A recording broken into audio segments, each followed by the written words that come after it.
तो नमस्कार, जय हिंद दोस्तों। जीके लर्निंग पॉइंट में आप लोगों का स्वागत है। यदि आप भी pre BEd, pre DEd, TET, teacher भर्ती या अन्य एग्जाम की तैयारी कर रहे हैं तो यह वीडियो आपके लिए बहुत ही इंपॉर्टेंट होने वाला है, क्योंकि यहां हम ट्रिक से पूरा सीडीपी को पढ़ने वाले हैं। हर एक टॉपिक को मैं आपको ट्रिक से सिखाने वाला हूं। साथ में आप हमारे रीजनिंग के प्लेलिस्ट बना हुआ है, वहां पर आपको ट्रिक के साथ रीजनिंग को सिखाया गया है। चलिए फिर क्वेश्चन की ओर बढ़ते हैं। तो यहां पर फर्स्ट क्वेश्चन आपके साथ, सीखना व्यवहार में परिवर्तन है, यह कथन किसका है? तो आपको पता है दोस्तों, वैज्ञानिक गिलफोर्ड ने भी यही बात कहा था और यही सिद्धांत हमारे जो है स्किनर ने भी कहा था। किसने कहा था सर? स्किनर। अब देखिए, सीखना में जो शुरू जो लेटर है वह है स, और स से ही याद रखना है स्किनर। मैंने कहा शुरू जो लेटर है सीखना का वह है स, और स से हमें क्या याद रखना है सर? स्किनर। और इस तरह ऑप्शन ए इज राइट हो जाएगा दोस्तों। आगे हम बात करेंगे क्वेश्चन नंबर सेकेंड, जहां पर आपको फिर एक क्वेश्चन देखने को मिलेगा जी। मुझे 1 दर्जन स्वस्थ बालक दे दो, मैं उन्हें अपनी इच्छा अनुसार बना दूंगा, यह कथन किसका है? देखिए, स्वस्थ बालक मतलब यहां पर बच्चे की बात हो रही है, बच्चे की। तो किसी के बच्चे को देना है, तो किसी के बच्चे मतलब हम उसे क्या बोलेंगे? पुत्र। पुत्र को सन बोलते हैं। अब सन से ही आपको याद रखना है वाटसन। क्या याद रखना है? वाटसन। मैंने कहा कि यहां पर क्या बोला गया है? एक वैज्ञानिक है, उस वैज्ञानिक का नाम है वाटसन। अब इसको याद कैसे करेंगे? उन्होंने कहा था कि 1 दर्जन स्वस्थ बच्चे दे दो। किनको कहा गया? पेरेंट्स को कहा गया। तो पेरेंट्स के जो बच्चे हैं उन बच्चों को हमने लिखा सन। क्या बोला सर? सन। अब सन का मतलब आपको पता है पुत्र, तो उनके बच्चे को मांगा गया, और मांगा गया तो उन पुत्र को हम क्या बोलते हैं? सन। और सन से ही क्या याद रखना है सर? वाटसन याद रखना है, क्योंकि अंत में इसका सन है। तो जैसा कि आपने सेकंड ट्रिक भी यहां पे याद कर लिया। आगे हम बात करेंगे क्वेश्चन नंबर थर्ड, जहां पर आप लोगों को क्वेश्चन देखने को मिलेगा, बुद्धि वह शक्ति है जिससे हम अच्छी प्रतिक्रिया करते हैं, यह कथन किसका है? यहां पर बात की गई है बुद्धि शक्ति। ध्यान से सुनिएगा। तो मान लीजिए हमारे पास बुद्धि है और उस बुद्धि में इतनी शक्ति है। मैंने बोला कि हमारे पास जो बुद्धि है उस बुद्धि में इतना शक्ति है तो हम रूस से भी आगे चले जाएंगे। रूस जो है एक देश का नाम है, जैसे चाइना है, चीन है, अमेरिका है, उसी प्रकार रूस से आगे चले जाएंगे। तो रूस से ही क्या याद रखना है सर? रॉस याद रखना है। तो ध्यान से सुनिएगा, बुद्धि वह शक्ति है जिससे हम अच्छी प्रतिक्रिया करते हैं। तो यहां पर हमारे पास शक्ति होगी और अच्छी प्रतिक्रिया करेंगे तो किससे आगे चले जाएंगे सर? रूस से आगे चले जाएंगे, रूस से आगे बढ़ जाएंगे। तो रूस से ही याद रखना है रॉस। क्या याद रखना है? रॉस। चलिए आगे हम बात करेंगे क्वेश्चन नंबर 4, जहां पर आप लोगों को फिर से कथन से संबंधित क्वेश्चन पूछा गया है। अधिगम विकास की प्रक्रिया है, अधिगम विकास की प्रक्रिया है, यह कथन किससे संबंधित है? तो यहां पर आपको मिलेगा अधिगम। अधिगम का मतलब होता है सीखना। इंग्लिश में क्या बोलेंगे सर? लर्निंग बोलते हैं। ध्यान से सुनिएगा मेरी बात को, लर्निंग बोलेंगे। उसके बाद है विकास। विकास का मतलब आपको पता है भाई कि विकास जो होता है, लर्निंग में हमें विकास करना होगा। ध्यान से सुनिएगा, लर्निंग में हमें क्या करना है सर? विकास करना है तो हमें क्या खाना पड़ेगा सर? प्याज खाना पड़ेगा। क्या खाना पड़ेगा सर? प्याज। और प्याज से क्या याद रखना है सर? प्याजे। मैंने कहा कि अधिगम में विकास करना हो तो हमें क्या खाना पड़ेगा? प्याज खाना पड़ेगा। क्या खाना पड़ेगा? प्याज। तो इस तरह हमने प्याज को यानी प्याजे को याद कर लिया। चलिए आगे हम क्वेश्चन नंबर 5 की बात करेंगे, जहां पर आप लोगों को क्वेश्चन मिलने वाला है। ध्यान से सुनिएगा, यहां पे बोला है शिक्षा जीवन की तैयारी नहीं बल्कि स्वयं जीवन है। यह शिक्षा का परिभाषा है। शिक्षा के लिए यहां पर परिभाषा दिया गया है कि शिक्षा जो है जीवन की तैयारी नहीं है बल्कि स्वयं जीवन है। तो यहां पर देखिए जीवन वर्ड बार बार आ रहा है। ध्यान से सुनिएगा, जीवन वर्ड यहां भी आया, यहां भी आया। तो जीवन जो वर्ड है उसमें ज है। क्या है सर? ज। और ज से ही क्या याद रखना है सर? John Dewey. क्या याद रखना है सर? John Dewey. क्या याद रखना है? John Dewey. मैंने कहा शिक्षा जीवन की तैयारी नहीं बल्कि स्वयं जीवन है। यहां जीवन जो है देखिए बार बार आ रहा है, तो जीवन को पकड़ना है। जीवन के जो शुरू लेटर है, शुरू जो अक्षर है वह क्या है सर? ज है। तो ज से ही क्या बना दिया हमने? John Dewey. Option B is right हो जाएगा दोस्तों। आगे हम बात करेंगे क्वेश्चन नंबर 6, जहां पे फिर एक क्वेश्चन पूछा गया है। क्या सर? बालक स्वयं अपना विकास करता है। बालक स्वयं अपना विकास करता है, यह कथन किसका है? तो ध्यान से सुनिएगा, यह कथन किसका है? यहां पर देखिए स्वयं अपना विकास करता है, बालक जो है स्वयं विकास करता है, यह कथन किसका है? तो ध्यान से सुनिएगा, यह कथन मां का है। मां का। किसका सर? मां। यह कथन किसका है सर? मां। और मां से ही क्या याद रखना है? मॉन्टेसरी, क्योंकि इसका शुरू जो लेटर है वो मां है। ध्यान से सुनिएगा, बालक जो है स्वयं विकास करता है, मां क्या बोलते हैं? मेरा बच्चा जो है स्वयं आगे बढ़ेगा। भाई मेरा बच्चा जो है स्वयं आगे बढ़ेगा, ये बोलते हैं। तो यहां से हमने मां वर्ड याद किया और मां से ही हमने क्या याद कर लिया? मॉन्टेसरी। क्या याद कर लिया? मॉन्टेसरी। आगे हम बात करेंगे क्वेश्चन नंबर 6, जहां पर करके सीखना सिद्धांत किसने दिया है, यह क्वेश्चन पूछा गया है। तो क्वेश्चन क्या बोल रहा है, करके सीखना, इंग्लिश में बोलते हैं लर्निंग बाय डूइंग। ध्यान से सुनिएगा, यदि आप अपना क्लास में करके सीखते हैं, क्या करके, प्रैक्टिकल की बात हो रही है ना भाई, प्रैक्टिकल करके सीखते हैं तो आप अपने क्लास के होशियार बच्चे बन जाएंगे। क्या बन जाएंगे, होशियार। उस होशियार बच्चे को मैं डॉन बोलूंगा। अब डॉन का मतलब यहां गुंडे से नहीं है भाई, डॉन का मतलब आप अपने क्लास के कैप्टन बन जाएंगे, डॉन बन जाएंगे। तो डॉन से ही क्या याद रखना है सर, जॉन याद रखना है। करके सीखने से, प्रैक्टिकल करके सीखने से क्लास में आप डॉन बन जाएंगे, तो डॉन से ही जॉन याद रखना है, डॉन से ही क्या याद रखना है, जॉन याद रखना है। तो ऑप्शन बी इज राइट। आगे हम बात करेंगे, खेल बालक का स्वाभाविक कार्य है। ध्यान से सुनिएगा, यहां खेल है और खेल ही क्या है सर, बेल है। खेल ही क्या है सर, बेल है। ध्यान से सुनिएगा, यहां पर मैंने लिखा खेल, यहां आया बेल, तो बेल से ही क्या याद रखना है, फ्रोबेल। क्या याद रखना है, फ्रोबेल। इसी तरह किंडरगार्टन किसने दिया है बोलेगा, तो भी आपको फ्रोबेल को लेना है। ठीक है, इसका ट्रिक मैंने पिछले वीडियो में बताया है, तो आप लोग लेक्चर 5, लेक्चर 6 और लेक्चर 7 इन सब वीडियो को कंप्लीट देखिए दोस्तों। यहां पर पूरा ट्रिक के साथ मैंने पूरे साइंटिस्ट के सिद्धांत को याद कराया है। तो इस तरह यहां पर ऑप्शन ए इज राइट हो जाएगा। चलिए आगे बढ़ते हैं। आगे हम बढ़ेंगे तो यहां पर मिलेगा क्या सर, पेड़ा अधिगम की कुंजी है। पेड़ा जो है अधिगम की कुंजी है। कुंजी का मतलब होता है चाबी। क्या होता है सर, चाबी। और चाबी का यूज होता है सर ताला में। कहां पर सर, ताला में। ध्यान से सुनिएगा, अब जब ताला के साथ, मान लीजिए ये ताला है, अब इस ताले से मैं चाबी का प्रयोग करूं, तो इस चाबी को मैं घुमाऊं तो जो ताला है वह ओपन हो जाएगा। ओपन होगा, कैसे ओपन होगा सर, स्लो तरीके से। तो कैसे ओपन होगा सर, स्लो तरीके से। स्लो, तो स्लो से ही याद रखना है मैस्लो। क्या याद रखना है सर, मैस्लो। तो यहां पर देखिए, पेड़ा अधिगम की कुंजी है। कुंजी का मतलब होता है चाबी। चाबी अगर आपने बोला तो ताला भी याद रखना पड़ेगा। तो चाबी और ताला दोनों साथ साथ रहते हैं। तो ताला को अगर चाबी से ओपन करेंगे तो कैसे ओपन होगा, स्लो तरीके से। तो स्लो से ही याद रखना है मैस्लो। आगे हम बात करेंगे क्वेश्चन नंबर 10। क्वेश्चन कहता है, सीखना उद्दीपक तथा प्रतिक्रिया के बीच संबंध स्थापित करना है, यह कथन किसका है। देखिए, उद्दीपक, इसको हम एस और इसको हम आर से जानते हैं। ध्यान से सुनिए, पेपर में ऐसे भी आता है, एस आर सिद्धांत किसने दिया है या एस आर के बीच संबंध किसने बताया है। तो एस आर मतलब हम पढ़ लेते हैं इसको सर। क्या पढ़ लेते हैं, सर। सर का मतलब हम एक टीचर को बोध करते हैं। जी सर, हम टीचर का बोध करेंगे।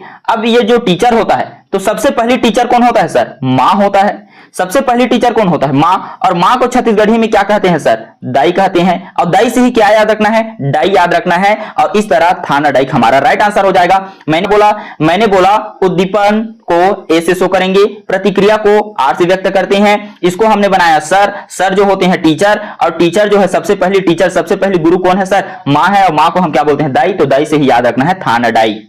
आगे हम क्वेश्चन नंबर 11 की बात करेंगे, जहां पर फिर एक क्वेश्चन लिखा गया है, बालक ईश्वर की सर्वोत्तम कृति है, यह कथन किसका है। यहां पर बोला गया है बालक ईश्वर की सर्वोत्तम कृति है, मतलब एक तरीके से बालक को ईश्वर माना गया है, ऐसा हम बोल सकते हैं। मान लीजिए ये बालक है, अब बालक को हम ईश्वर मानेंगे, भगवान मानेंगे, तो ईश्वर में हम क्या चढ़ाएंगे, बेल का फल चढ़ाएंगे। बेल आप लोग छत्तीसगढ़ में जानते हैं भाई, बेल का फल चढ़ाएंगे। किसका सर, बेल। अब बेल से ही क्या याद रखना है सर, फ्रोबेल। क्या याद रखना है, फ्रोबेल। मैंने बोला बालक को ईश्वर बोला गया, भगवान बोला गया। अब भगवान में क्या चढ़ाते हैं सर, बेल। अब बेल से ही क्या याद रखना है, फ्रोबेल। इस तरह ऑप्शन बी इज राइट हो जाएगा दोस्तों। आगे हम क्वेश्चन नंबर 12 की बात करेंगे, जहां पर आप लोगों को क्वेश्चन दिया गया है जी, अंतःदृष्टि द्वारा अधिगम होता है। अंतःदृष्टि द्वारा अधिगम होता है, यह कथन कौन से मनोवैज्ञानिक ने दिया है। ध्यान से सुनिएगा, अंतर्दृष्टि द्वारा अधिगम मतलब यहां पर सूझ समझ जैसे वर्ड हम बोलते हैं, यहां पर यही वर्ड है। तो इस तरह इस पूरे वर्ड को मैंने एक नाम दिया सूझ। और सूझ को क्या चलाने दो सर, कोहल चलाने दो। तो कोहल से हमने क्या याद कर लिया, कोहलर। क्या याद कर लिया, कोहलर। ध्यान से सुनिएगा, अंतःदृष्टि द्वारा अधिगम कौन से मनोवैज्ञानिक ने दिया है, कोहलर। सूझ का सिद्धांत किसने दिया है सर, वो भी है कोहलर। तो इस तरह हमने एक ट्रिक से दो कॉन्सेप्ट याद कर लिए। एक ट्रिक से दो कॉन्सेप्ट है, एक हो गया अंतर्दृष्टि द्वारा अधिगम, तो हमने पढ़ लिया कोहलर। और सूझ किसने दिया है सर, कोहलर। तो सूझ को हल चलाने दो, सूझ को हल चलाने दो। तो इस तरह से हमने कोहलर भी याद कर लिया। ऑप्शन ए इज राइट हो जाएगा। चलिए आगे हम बात करेंगे क्वेश्चन नंबर 13, जहां पर आप लोगों को बड़ा प्यारा क्वेश्चन पूछा गया है, शिक्षा का उद्देश्य अच्छे नागरिक बनना है, यह कथन किसका है। तो यहां पर आपको की पॉइंट मिलेगा। देखिए, अच्छे नागरिक और शिक्षा, जब हम पढ़ लिख जाएंगे तो अच्छा नागरिक बनेंगे, हमारे अंदर व्यक्तित्व का निर्माण होगा, इंसानियत का निर्माण होगा। लेकिन अच्छे व्यक्ति हम तो बनेंगे ही बनेंगे, साथ में हमारा कहीं पर अच्छा से जॉब लग जाएगा तो हमारा सबका ड्रीम होता है, सपना होता है कि हम प्लेन चढ़ेंगे। क्या चढ़ेंगे सर? प्लेन, एरोप्लेन चढ़ेंगे। तो वही प्लेन चढ़ेंगे, हमने क्या बोला? एरोप्लेन चढ़ेंगे। तो एरोप्लेन में ही प्लेन वर्ड है ना। तो यहां पर मैंने बोला जब आप शिक्षा ग्रहण करोगे तो अच्छा नागरिक बनोगे, अच्छा नागरिक बनोगे तो जॉब मिलेगा, और जॉब मिलेगा तो हमारा सबका सपना क्या है सर? प्लेन चढ़ना। और प्लेन से ही क्या याद रखना है? प्लेटो याद रखना है। क्या याद रखना है? प्लेटो। तो इस तरह क्वेश्चन नंबर 13 को भी हमने याद कर लिया कि शिक्षा ग्रहण कर अच्छा नागरिक बनेंगे, और अच्छा नागरिक बनकर हम प्लेन चढ़ेंगे, और प्लेन से ही प्लेटो वर्ड याद कर लिया। आगे हम बात करेंगे क्वेश्चन नंबर 14, जहां पर आप लोगों को फिर एक बड़ा प्यारा क्वेश्चन पूछा गया है जी। तो क्वेश्चन क्या बोल रहा है? मनुष्य एक सामाजिक प्राणी है, यह कथन किसका है? ध्यान से सुनिएगा। मनुष्य जो है सामाजिक प्राणी है, मनुष्य जो है सामाजिक प्राणी है, और यह सामाजिक प्राणी कौन है? अरे तू है। तू कौन है? तू है। ध्यान से सुनिएगा, यह ट्रिक है बच्चों ना, यह हमारा ट्रिक है। मैंने बोला कि मनुष्य एक सामाजिक प्राणी है, और यह सामाजिक प्राणी कौन है? अरे तू है। तू, अरे तू है तू। तो अरस्तु याद रखना है। तो मैं बता दूं दोस्तों, इसी तरह के ट्रिक के साथ हम हर एक वीडियो को कंप्लीट करते हैं, तो बिल्कुल आप चैनल को सब्सक्राइब कर लीजिए, क्योंकि 100% गारंटी के साथ कहते हैं कि आप हर एक वैज्ञानिक, उनके सिद्धांत, उनके कथन को पूरी तरह से ट्रिक के साथ याद कर लेंगे। आप पूरा वीडियो हमारा सीडीपी का वीडियो देखिए, रीजनिंग का वीडियो देखिए, वहां पर भी हमने कॉन्सेप्ट को ट्रिक के साथ सिखाया है। तो इस तरह हम ऑप्शन ए के साथ चलेंगे, क्योंकि मैंने कहा मनुष्य सामाजिक प्राणी है, और यह सामाजिक प्राणी कौन है? अरे तू है। तो तू है से अरस्तु याद रखेंगे। चलिए आगे हम बात करेंगे क्वेश्चन नंबर 15, जहां पर आपको बाल केंद्रित शिक्षा का समर्थन किसने किया है, यह कथन आप लोगों को पूछा गया है। बाल केंद्रित जो शिक्षा है, जिसको हम बालक केंद्रित शिक्षा बोल रहे हैं, इसमें बच्चों की रुचि को बहुत अच्छे ध्यान रखा जाता है कि बच्चे जो है क्लास में इंटरेस्ट ले रहे हैं कि नहीं ले रहे हैं। ध्यान से सुनिएगा, बच्चे जो है क्लास में इंटरेस्ट ले रहे हैं कि नहीं ले रहे हैं। तो बाल केंद्रित शिक्षा बोले तो इसका मतलब रुचि से है। किसका रुचि सर? बालकों की, बच्चों की रुचि से है। तो रुचि में ही रू है। देखिए रुचि में ही रू है, और रू से ही रूसो याद रखना है। क्या याद रखना है? रूसो। मैंने क्या बोला? मैंने कहा कि बालक केंद्रित शिक्षा या बाल केंद्रित शिक्षा का मतलब ही है रुचि। किसका रुचि? बालकों की रुचि, बालकों की रुचि। तो रुचि में ही देखिए शुरू अक्षर रू है, रू से ही याद रखना है रूसो, और इस तरह ऑप्शन ए इज राइट हो जाएगा। दोस्तों आगे हम बात करेंगे क्वेश्चन नंबर 16, जहां पर आपको मोस्ट इंपॉर्टेंट क्वेश्चन मिलने वाला है। यह आपके एग्जाम के लिए बहुत ही इंपॉर्टेंट होने वाला है दोस्तों। चलिए क्या बोलता है? किशोर अवस्था तूफान एवं संघर्ष की अवस्था है, यह कथन किसने कहा है? तो ध्यान से सुनिएगा। तूफान का मतलब एक तरीके से हम लड़ाई झगड़े की बात कर रहे हैं। तो मान लीजिए ये हमारा घर का हॉल है, जिसे हम छत्तीसगढ़ी में पर्ची बोल देते हैं ना भाई। ये हमारा रूम है बड़ा सा, और इसमें हम देखेंगे यहाँ पर बहुत लोग रहते हैं, परिवार बड़ा है तो बहुत लोग। अब ध्यान से सुनिएगा, यहाँ पर बहुत लोग हैं तो आपस में लड़ाई होंगी कि नहीं होंगे? होंगे सर। और लड़ाई होंगे तो एक तरह से तूफान होगा सर, बिल्कुल एक दूसरे को लड़ने के लिए संघर्ष करेंगे। तो इस तरह तूफान होगा। कहां पर सर? घर के जो हॉल होते हैं। तो हॉल से ही याद रखना है स्टेनली हॉल को। आप स्टेनली को भूल जाइए, लेकिन हॉल को मत भूलिएगा। तो इस तरह ऑप्शन बी, इसी स्टेनली को स्टेनले लिख देते हैं, स्टेनले हॉल लिख देते हैं। तो घबराना नहीं है, वही नाम है स्टेनली हॉल। ओके दोस्तों, चलिए आगे हम बात करेंगे क्वेश्चन नंबर 17, जहां पर आपको फिर एक क्वेश्चन पूछा गया है। क्या क्वेश्चन सर? किशोर अवस्था तीव्र शारीरिक और मानसिक परिवर्तन होता है, मतलब तेजी से शारीरिक विकास होगा और मानसिक विकास होता है। कौन सी अवस्था में? किशोर अवस्था में। तो किशोर अवस्था में यह विचार किसने दिया है? तो यह विचार किसने दिया है, इसको हमें बताना है। तो किसने दिया है सर? अभी हमने पढ़ा कि भाई जब किशोर अवस्था की बात आती है तो उसे हम तूफान और संघर्ष की अवस्था भी बोलते हैं। जी सर, संघर्ष। और इसी को तनाव का अवस्था भी बोलते हैं, तूफान और तनाव की अवस्था भी बोलेगा। तो यही जाएगा कौन सा sir? Stanley Hall. Option C is right हो जाएगा। दोस्तों आगे आपको फिर एक क्वेश्चन मिलेगा बड़ा प्यारा, जहां पर आपको लिखा है क्वेश्चन, शिक्षा शरीर मन एवं आत्मा का सर्वांगीण विकास है। इंपॉर्टेंट क्या है सर इसमें? आत्मा। आत्मा में जो हमारा सबसे अच्छा गुण होता है, सबसे अच्छा गुण या सर्वोत्तम गुण, उस गुण को ही हम शिक्षा का दर्जा देते हैं, शिक्षा का दर्जा। तो आत्मा में ही है महात्मा। आत्मा में ही क्या है सर? महात्मा। और महात्मा से याद रखना है, ये कथन किसका है सर? महात्मा गांधी। तो इसी तरह के ट्रिक के साथ मैं हर एक टॉपिक को पढ़ाऊंगा। बिल्कुल चैनल को सब्सक्राइब कीजिए दोस्तों। यदि कभी भी आपको लगेगा कि सर आप ट्रिक से नहीं पढ़ा रहे हैं तो आप चैनल को अनसब्सक्राइब कर सकते हैं। तो अभी हमने क्या याद किया? शिक्षा शरीर मन और आत्मा। तो आत्मा में ही महात्मा, और महात्मा से क्या याद कर लिया? महात्मा गांधी। तो इस तरह ऑप्शन बी इज राइट हो जाएगा। आगे हम बात करेंगे, ध्यान से सुनिएगा। यहां पर शिक्षा का उद्देश्य चरित्र निर्माण में है। बिल्कुल। अब यह विचार किसने दिया है सर? क्योंकि ये तो शिक्षा का डेफिनेशन है। तो यहां पर आप देख रहे हैं चरित्र का मतलब है हमारे विवेक से, हमारे इंसानियत से, कि हमारे अंदर इंसानियत आती है कि नहीं आती है, किससे, शिक्षा से। तो बिल्कुल सर आती है। तो विवेक से ही देखिए क्या याद रखना है, विवेकानंद जी याद रखना है, स्वामी विवेकानंद। तो शिक्षा का उद्देश्य चरित्र निर्माण है। तो यहां पर यह कथन किससे है, तो चरित्र को ही हम क्या बोलते हैं सर, विवेक बोलते हैं, क्योंकि शिक्षा से हमें क्या मिलता है, विवेक मिलता है, इंसानियत मिलता है। तो विवेकानंद जी ने इस कथन को कहा।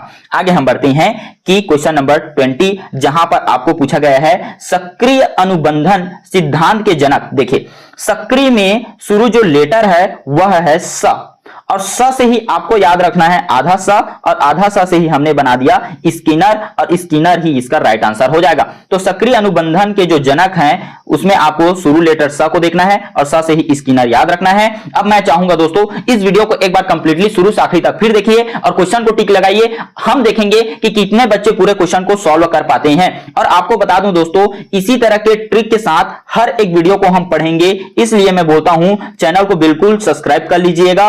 और खास बात ये कि हमारा टेलीग्राम चैनल का लिंक जो है कमेंट पर पिन कर दिया गया है, वहां पर आपको फ्री पीडीएफ इसका मिलने वाला है। तो बिल्कुल हमारे टेलीग्राम चैनल को ज्वाइन कीजिएगा, वीडियो को शेयर कीजिए, वीडियो को लाइक कीजिए, वीडियो कैसा लगा, ट्रिक कैसा लगा कमेंट कीजिए, क्योंकि आपके एक कमेंट से हम मोटिवेट हो जाते हैं।